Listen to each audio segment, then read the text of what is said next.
pensamos em cultura de paz, de novo, nós precisamos nos preocupar qual é a intenção do trabalho escolar. Que sociedade nós queremos quando nós pensamos em educar as pessoas? É uma sociedade para um convívio, um bem-estar, uma realidade de vida que seja, eu falo, muito favorável? Ou nós pensamos em uma sociedade em que nós acabamos por incentivar, não é? Práticas de violência, práticas de preconceito. Então, quando falamos de uma cultura de paz, é uma cultura para ter paz. Esse é um primeiro elemento, né? A paz não pode ser pensada como um termo que está fora de nós, né? Como um termo que está distante de nós, ou está alocada em lugares só de contextos de guerra, por exemplo. Um trabalho educativo feito para a paz, né, significa pensar em relações cotidianas, né, relações de respeito, relações de convívio, relações de amorosidade, que é um termo que Paulo Freire vai trazer para a prática pedagógica, né? Então, a prática pedagógica precisa ser pensada pela amorosidade, né? Que no dia a dia se reflete justamente nessas relações humanas, né? E que depois se expandem do contexto escolar, porque a escola é uma sociedade, mas ela não está afastada ou ela não está nesses muros presa, né? Ela está ali, ela é um espelho da sociedade, mas ela tem um poder que é muito grande, né, de transformar essa sociedade. Então, transformar a sociedade é transformar para um dia a dia, né, de paz, de boas relações, não é? De competências que possam, de fato, são competências transformadoras que nós falamos, não é? Competências que atravessam mesmo o dia a dia, não só do trabalho, não só do contexto da vida do jovem, da criança. Se pensarmos na criança, uma cultura de paz, um trabalho voltado nesse sentido, né, significa as crianças aprenderem a conviver com as outras crianças, né, as diferenças culturais dessas crianças, né. A brincadeira é uma forma que nós temos, né, no trabalho didático feito com as crianças.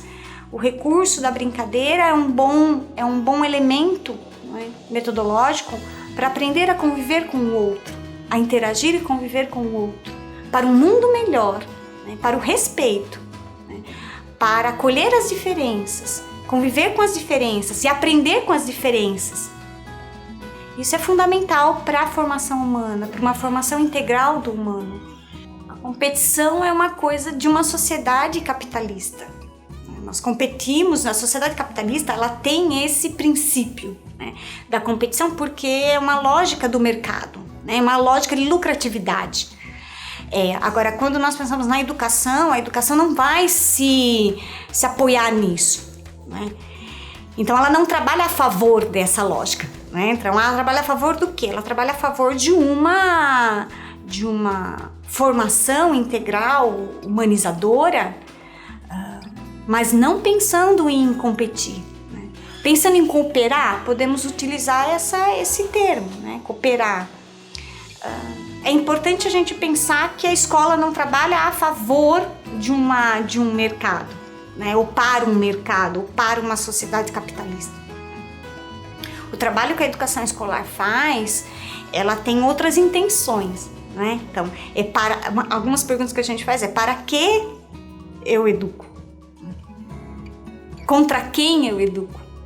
A favor de quem? Essas perguntas são perguntas-chave para o trabalho escolar. Então, é claro que a competição ela pode ser pensada, mas como uma esfera humana, mas é preciso cautela aí, porque você pode colocá-la facilmente numa sociedade capitalista a favor de algumas outras intenções. A competição é um elemento que é do humano, porque é um elemento de sobrevivência, né, do humano. Mas na sociedade que nós temos é preciso ter muita atenção com o termo. Pensamos sim numa escola que pode trabalhar com competências transformadoras, né? Então, pensar habilidades, pensar aprendizagens, que esse sujeito possa ter as condições de agir diante dos problemas, né? Agir, conseguir agir para transformar, né? Não ficar estagnado, parado, né? Então, isso é uma competência, tá? A capacidade que ele tem de agir diante dos problemas cotidianos de vida. Isso é uma competência transformadora, que nós chamamos, que é um elemento importante para o trabalho escolar. Agora, a favor, não é, de uma educação e de uma sociedade melhor, não a favor de um mercado, não a favor de uma lucratividade, não a favor de diferenças de classes sociais sendo mantidas, de que alguns grupos têm acesso ao conhecimento, outros grupos não têm acesso ao conhecimento. Alguns grupos têm o direito à intelectualidade, outros grupos não têm direito à intelectualidade. Então, alguns grupos pensam, outros grupos executam. A escola não trabalha para isso. A escola trabalha para que todos tenham a intelectualidade.